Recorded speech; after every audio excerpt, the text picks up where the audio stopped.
Fala galera, dando continuidade aqui ao Jesus Recordado, o Cristianismo nos seus começos, né? O primeiro volume da Tríade, escrita pelo James Dunn. Lembrando lá no vídeo anterior que a gente fez a diferenciação e daquilo que discorda ou concorda o James Dunn sobre o Jesus histórico, o Jesus teológico, né?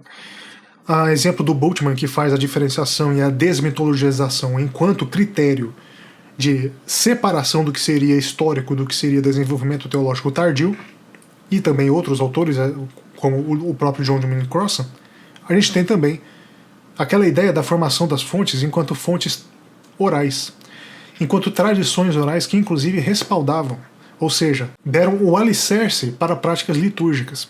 Por isso que é correto afirmar que a prática litúrgica ela decorre, ela não é a formadora, ela decorre da tradição oral. A exemplo de estudos que é colocado e também pela bibliografia do James Dunn e daquilo que ele concorda dentro da pesquisa bibliográfica, ele vai pela linha de que a tradição oral suplanta a ideia do evangelho que. Ele não afasta o evangelho que. Ele não afasta os ditos também de determinada comunidade atrelada a esses ditos, ou formadora de determinados ditos. Ele não afasta. Ele só não coloca enquanto critério único e exclusivo para você validar ou não a formação de que seriam os ditos primitivos, os primeiros ditos, as primeiras frases afirmadas por Jesus Cristo, e o que seria, por consequência, as frases, os ditos, as expressões tardias, os desenvolvimentos tardios. Daí que a gente tem também aquela discussão que a gente falou do Vorst, lá em uns 4 vídeos atrás, em que ele fala que não ter a paixão de Cristo, a ressurreição, crucificação, etc., e também o nascimento virginal no Evangelho que, seria a confirmação de que essa comunidade de que acreditava em tais narrativas. Esse tipo de alegação apologética, que na verdade é simples apologética, o James Dunn trabalha. Ele trabalha por essa linha, obviamente que não de forma tão simplista, tendo em vista que o James Dunn não tem um compromisso apologético, e ele vai por uma linha divergente. A gente vai ver isso em vídeos futuros, tá? Ele vai por uma linha divergente baseada unicamente na tradição oral. Isso é o mais importante. Então tudo que a ideia inicial da formação do que seria a comunidade, ainda que comunidade que elaborou um texto escrito, essa comunidade, ela nasceu, ela circundou então uma tradição oral. Essa tradição oral repassada também de pai para filho, ou então tendo a figura do patriarca familiar, aquele que contava as histórias, aquele que repassava as histórias. Basta então 1 ou 2 gerações para que as histórias sejam fixadas no ambiente familiar e depois no ambiente comunitário. O James Dunn, então, ele vai partir para o Evangelho de Tomé. Qual a importância desse evangelho? O Evangelho de Tomé, a exemplo do que é considerado pelo Crossan e outros do Jesus Semler, Bultmann também, e também outros que fazem o estudo das fontes primárias, eles fazem algumas atribuições do Evangelho de Tomé, não em sua totalidade, mas algumas das inserções de Tomé enquanto evangelho primitivo, ou seja, concomitante, contemporâneo aos evangelhos canônicos. Daí que alguns fazem também a sua datação de 50 a 70 da Era Comum, o que faria ele quase contemporâneo ao Evangelho de Marcos, que seria o primeiro evangelho. Lembrando que quando a gente tem desenvolvimento da ideia de evangelho, nós estamos passando já pela tradição oral.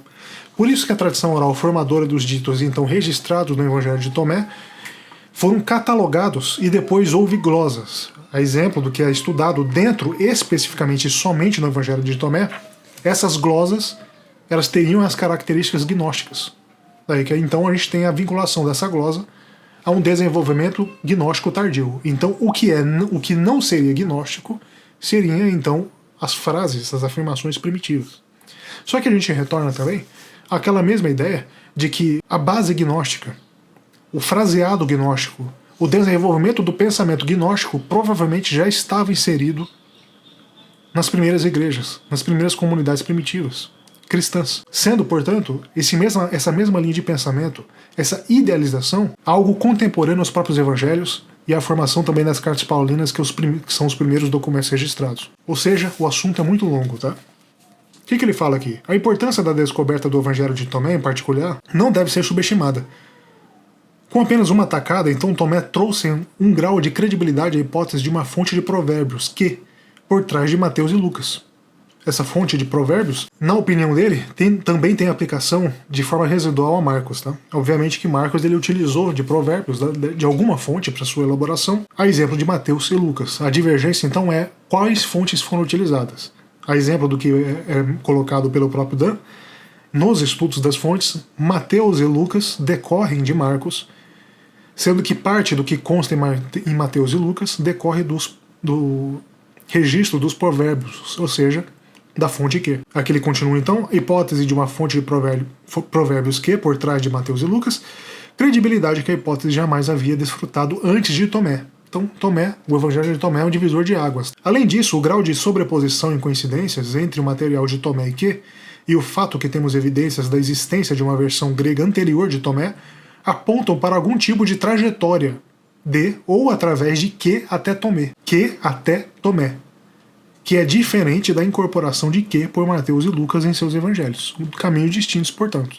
A gente tem também, por que não, a influência de Q na formação de todo e qualquer registro de ditos, tendo em vista, a princípio, ser o primeiro registro histórico escrito que serviu de base para toda e qualquer elaboração literária, inclusive os evangelhos. Mais à frente, na página 118, ele já menciona sobre o que seria a igreja primitiva. Ocorre que, a meu ver, o desenvolvimento da ideia de igreja primitiva, pela linha que adota o Dan, é indissociável da formação literária ou então da formação da tradição oral.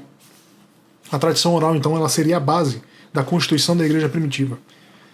Até porque quando os apóstolos pregavam, Paulo pregava, aquilo que era pregado ou dito de forma oral era rememorado e provavelmente inserido enquanto liturgia interna da igreja.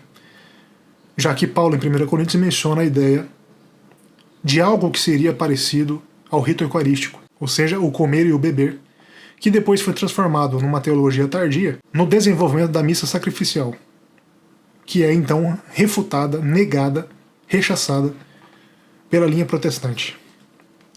O que ele fala aqui? A igreja primitiva também não estava interessada na figura histórica de Jesus, isto é, na vida e na personalidade de Jesus que andava e ensinava na Galileia, a exemplo de próprio Paulo. Né?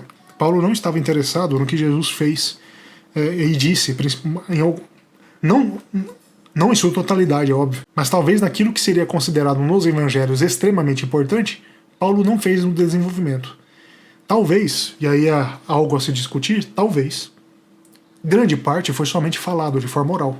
Daí que a gente tem o desenvolvimento da tradição oral, esse desenvolvimento oral, que decorre daquilo que foi falado e depois escrito. Primeiro falado e depois escrito. Kohler estava certo citando aqui o autor: o único Jesus que nos encontra através das páginas dos evangelhos, mesmo quando concluímos nossa análise crítica da forma, é o Cristo da fé. Daí já retornando novamente àquela ideia do Jesus histórico, Jesus teológico. A afirmação de Barth de que tudo depende da palavra de Deus na pregação vem não apenas de Paulo, mas também é confirmada pelos evangelhos.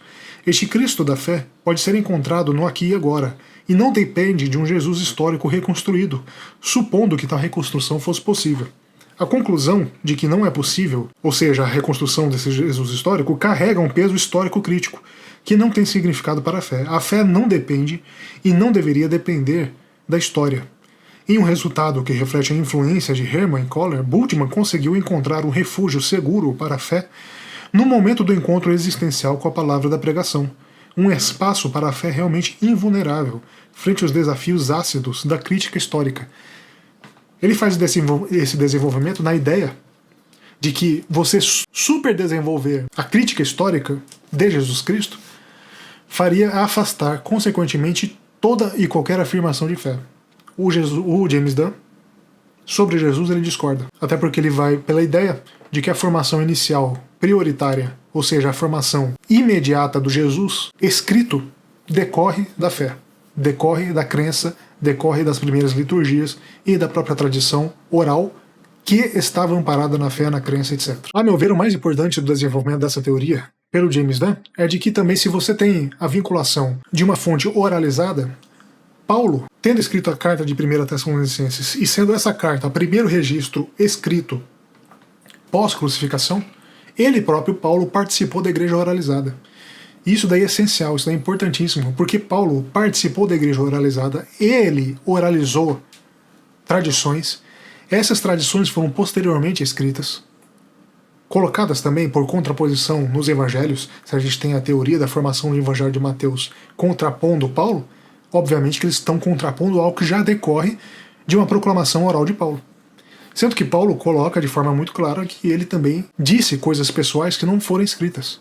Daí que a gente tem também a formação das práticas litúrgicas oralizadas, e que depois necessariamente foram escritas, para manter o quê? A tradição oral. Então é de forma quase que inevitável reconhecer que a tradição oral antecede a tradição escrita, e que essa tradição oral, portanto, decorre do nascedouro pós-crucificação, do nascedouro do cristianismo, da seita do Nazareno, das primeiras bases, das igrejas de fato primitivas, elas todas oralizadas. Isso é desenvolvido de forma mais tranquila pelo autor mais à frente, tá? Depois aqui, para finalizar, na página 152 e 53, ele vai falar da fé enquanto atribuição de confiança, tendo em vista que a fé não decorre da certeza. Ele até mesmo aqui coloca, ele debate, né, que o termo utilizado da fé enquanto certeza absoluta decorre talvez de um problema de interpretação ou então de tradução. Atos 2:36, né? Já que a palavra asfalos estaria relacionada, ou aspalos, estaria relacionada ao que é confiável. Ele colocou aqui, de forma bem tranquila, a dúvida é a inoculação, página 152. A dúvida é a inoculação que mantém a fé forte diante da descrença, ao passo que o desejo de certeza é o que leva ao absolutismo fundamentalista de suas afirmações de fé e a rejeição de todas as outras. A gente retorna, portanto, àquele debate, né? Aquela ideia de que a fé calcada na certeza é a fé mais fraca, mais amadora, mais infantil. Nesse caso, continua James Dunn, a fé pode viver muito mais confortavelmente com as incertezas do testemunho humano do que Lessing e Troeltsky pensavam, dois autores que ele menciona. Hoje em dia, quando toda a avaliação das relações sociais depende em grande parte de pesquisas e análises estatísticas, o fato de vivermos mais de probabilidades do que de certezas é um problema menor do que nunca. Portanto, a ideia de certeza, ele é em si, a certeza absoluta no objeto que está sendo estudado, é em si uma falha técnica, uma falha de pesquisa, uma falha metodológica. Por que ele fala isso? Ele não desenvolve de forma clara, mas obviamente que ele, citando os autores, ele coloca isso em contraposição aos autores que afirmam que tais e tais linhas de pesquisa são elas as únicas aceitáveis, as únicas que devem ser aceitadas. Isso daí é colocado pelo James Dunn enquanto parte desse problema da certeza, que também contamina a própria fé, a própria crença, a ideia de credo. Claro que ele faz aqui a crítica imediata daqueles que detêm a fé, daqueles que participam da crença e que afirmam, por exemplo, que a busca do Jesus histórico seria perda de tempo, seria enfraquecimento da fé, etc, etc. Geralmente quem faz isso é porque ele está dentro da estrutura, né? Ele está dentro da ideia institucional, do cristianismo institucional, e ele precisa manter inócuo qualquer pesquisa, qualquer ideia, qualquer teoria que afronte a instituição. Não necessariamente o objeto estudado, mas sim a instituição que ele pertence. Isso a gente vai falar em outros vídeos, tranquilo? Fico por aqui, grande abraço a todos, tudo de bom.